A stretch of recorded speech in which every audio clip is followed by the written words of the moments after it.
Hey folks, Erick Stakelbeck here. Welcome to a special weekend update edition of the Watchman Newscast. Happy New Year to everyone. I hope you had a great New Year's Eve, New Year's Day, and of course a great Christmas Day with your loved ones. 2021 is only 2 days old, and already we've got some major developments for you out of the Middle East that you need to know about. Chief among them, the Iranian regime directly threatening the life of President Trump, as the one-year anniversary of the death of Iranian terror kingpin Qassem Soleimani looms tomorrow, January 3rd. We've got a lot to discuss. Before I get into it, I just want to encourage you to subscribe to the Watchman News channel right here on YouTube and click the notification bell so you get alerts every time a new video is posted. We've been posting new videos practically every day now for the past week and a half or so because we all have that January 3rd date circled on our calendar, and for good reason. For weeks now, the Iranian regime has been breathing threats of revenge and retaliation against the United States over that drone strike that took out Soleimani last year, January 3rd. Is it all just bluster for domestic consumption? Folks, I hope so. I hope that tomorrow, January 3rd, passes with barely a ripple, not to mention January 4th, 5th, and beyond, and all of 2021. But when evil men tell you they want to kill you, if the 20th century teaches us anything, right, the century of Mao, Saddam, Stalin, and Hitler, they announced their plans. They told everyone that what they wanted to do.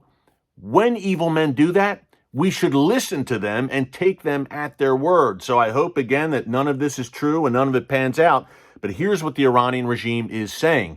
Yesterday in Tehran, a major event at Tehran University, including delegations from Iraq, Syria, Lebanon, and Yemen, all of Iran's proxy satellite states. We had this event commemorating the one-year anniversary of the death of Qassem Soleimani, with some major Iranian regime officials speaking. One of them was the head of the Iranian judiciary, a guy by the name of Ibrahim Raisi, who is a very influential figure and very well respected in the Iranian regime. Here's what he had to say about President Trump and Soleimani's death. Quote, and I'm just reading from my laptop. I do not want to misquote these people. He said, they, meaning the United States, will witness severe revenge. What has come so far has only been glimpses of what is coming. He went on to say, quote, do not presume that someone, as the President of America, President Trump, who appeared as a murderer or ordered a murder, may be immune from justice being carried out. Those who had a role in this assassination will not be safe on earth. Now, he's saying, this is the head of Iran's judiciary, a very powerful figure in the regime. He is saying, number one, directly threatening the United States and the leader of the United States, President Trump, vowing severe revenge and saying President Trump is not immune from Iranian revenge, and that he, the president, will not be safe on earth. And that's a very serious threat, I would say, folks. And President Trump is the man, obviously, who last year ordered that U.S. drone strike that led to the demise of Qassem Soleimani, who at the time was planning new attacks against U.S. forces in Iraq and around the region, and a man who also had the blood of hundreds, if not thousands, of U.S. soldiers on his hands from the previous decade by directing attacks against U.S. troops in Iraq. That was Qassem Soleimani. I know that the mainstream media and many in Europe and the left here in the United States wept and gnashed their teeth when Soleimani was killed, but he was an evil man, and he had very evil intentions planned before he was killed. Very interesting here that Hassan Rouhani, who, again, the mainstream media and European diplomats like to paint as a moderate force, a moderating voice in Iran. Hassan Rouhani, the Iranian president, they love to meet with him in the halls of European capitals. Well, here's what Hassan Rouhani said on Wednesday, December 3rd, about the United States and Qassem Soleimani. Remember, this is the man who's been called the great moderate hope of the Iranian regime. Here's what he said, quote, the martyrdom of martyr Soleimani was revenge against the Islamic Republic of Iran. He went on to say that because Iran has stood against the conspiracies of the United States and Zionism and foiled that conspiracy. And he lastly said, addressing the U.S. and Israel, Rouhani vowed to, quote, cut off your leg from the region, and we will continue the resistance until that day. So this is Hassan Rouhani. This is the moderate, reasonable face of the Iranian regime. So that's an update for you. What top, keyword there, folks, top Iranian officials are saying as January 3rd looms. Again, I hope this day passes and nothing happens. But there are serious concerns among U.S. officials that Iran may try something either directly or through proxy. That's why, as we have reported here in the Watchman Newscast over the past few days, we saw a U.S. nuclear submarine pass through the Straits of Hormuz at Iran's doorstep. We've seen U.S. B-52 bombers fly low over the Persian Gulf on at least 3 occasions in the past 50 days or so, all sending a message to Iran. Don't even think about it. That's the message. But what about the Israel side of things? Okay, we've also been reporting for you that in the wake of the death of Mohsen Fakhrizadeh, again, 2020, tough year for the Iranian regime, right? Bookended by the death of Qassem Soleimani in January and the demise of Fakhrizadeh in late November. Iran has been blaming Israel for Fakhrizadeh's death on November 27th. He was, again, the father of the Iranian nuclear bomb. Not a very nice man, but the Iranian regime blaming Israel, also vowing revenge for that. So Israel is also on high alert. We saw an Israeli submarine pass through the Suez Canal and surface in the Persian Gulf recently, once again, sending that message to the Iranian regime. Don't even think about it. But there continues to be concerns that Iran will indeed try to lash out against Israel, most likely through proxy. That's been their MO over the years, right? We had an interesting interview yesterday in Israel Hayom, the daily newspaper in Israel, where a top Israel Defense Forces official said, and again, I want to quote it, he said there's, quote, a high probability that the northern border, Israel's northern border, would see a resumption of full-blown hostilities. This requires the IDF to prepare accordingly. The chances of a sudden escalation are on the increase.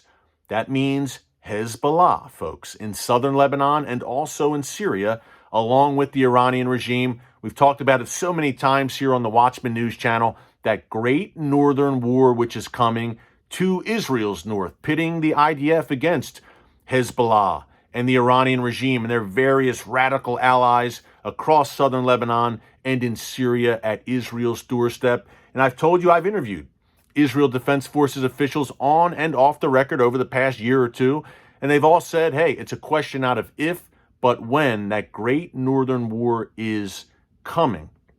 So that's an interesting quote from the IDF, from a top IDF official who was unnamed, by the way, in this Israel Hayom article, which was published just yesterday. Also, and we reported this last week on the Watchman Newscast. You can always check out all of our newscasts in our archives here. Also, we have a real concern from the IDF that in this Iranian retaliation, of course, we have Hezbollah, Hamas, Palestinian Islamic Jihad, all pressing on Israel from Israel's direct borders. But the interesting wrinkle, the disturbing wrinkle that the IDF has been discussing for the past week or so is that perhaps some of these Iranian proxies in Iraq or Yemen may try to strike Israel. I'm talking about the Houthis in Yemen, those Iran-backed Shia rebels, and then those various radical Shia militias that are under Iranian control in Iraq. The Israel Defense Forces is very concerned that you could see precision smart missiles fired from Yemen or Iraq, or drones flown from Yemen or Iraq to strike targets inside Israel. So the plot thickens, right? We usually are talking about the actors, the bad actors, perched on Israel's direct borders in Gaza, in Lebanon, in Syria. Now it's widened to Iraq, to Yemen. And this is what really Qassem Soleimani, who is the architect of Iran's entire terror strategy, this was his goal, to broaden Iran's reach and its ability, the tentacles of the Iranian regime and its ability to strike at Israel. So we will continue to pray for the peace of Jerusalem, for all of Israel, for U.S. troops in the region as well. One quick nugget to share with you along these lines, as Iran talks about revenge, part of that revenge clearly is ramping up their nuclear weapons program. We've reported here several times on the Watchman Newscast over the past month or so that the Iranian regime is enriching uranium at least 12 times the level permitted under that 2015 Iran nuclear deal. Now, again, just yesterday, January 1st, the Iranian regime reported to the IAEA, the International Atomic Agency at the UN. Iran reported to the IAEA and said, oh, by the way, we are going to begin enriching uranium at a 20% rate, pure uranium at a 20% rate. Not to get too in the weeds, folks, just know that to build a nuclear bomb, you need to enrich a lot of uranium.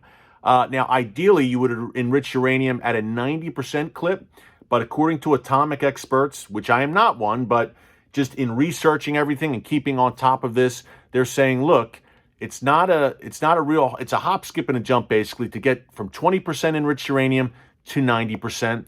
And right now, Iran probably already has enough enriched uranium to make one, if not two, nuclear bombs, if they so choose. So what a way to start the new year, right? With Iran declaring to the IAEA, we are going to increase our levels of enriched uranium, and basically saying to the IAEA and the quote-unquote international community, there's nothing you can do about it. And President Trump was the first world leader who really has held the Iranian regime accountable. We'll see if that continues in 2021, in the days and the months and the years to come, because right now, the Middle East is an absolute tinderbox thanks to the Iranian regime's radical expansionist aims, those goals of the mullahs to revive the ancient Persian Empire, to dominate the region, to expel the United States from the region, and to expel Israel, meaning Israel would cease to exist. They mean what they say, folks. As I said earlier, when evil men tell you they want to kill you and they reveal and they telegraph their plans, we should listen to them and take them very seriously. But hey, we're praying. Yes, these war drums are beating, but we are praying here that 2021 is a much better year than 2020. I believe, and I've said it here before, that the trends we saw developing in 2020, unfortunately, some of them, like in the Middle East, will continue to intensify, these birth pangs, I guess you could call them. But hey, we know that God Almighty still sits on the throne. He's in control. He will never leave us or forsake us. So be encouraged. Take heart. God will work all things together for the good of those who love him and are called according to his purpose. And I just pray his continued hedge of protection over the United States, where I'm living, over Israel, and over you, no matter where you live around the world. Hey, thanks for joining us on this special weekend update of the Watchman Newscast. If anything breaks, and God forbid, and we're praying it doesn't, but if anything breaks out, if there's any kind of attack, again, God forbid that would happen, we will come to you right here on the Watchman News channel with a breaking update. So be sure to subscribe and click the notification bell again so you get an alert when we post these videos. Enjoy your weekend. God bless you. And remember, never hold your peace.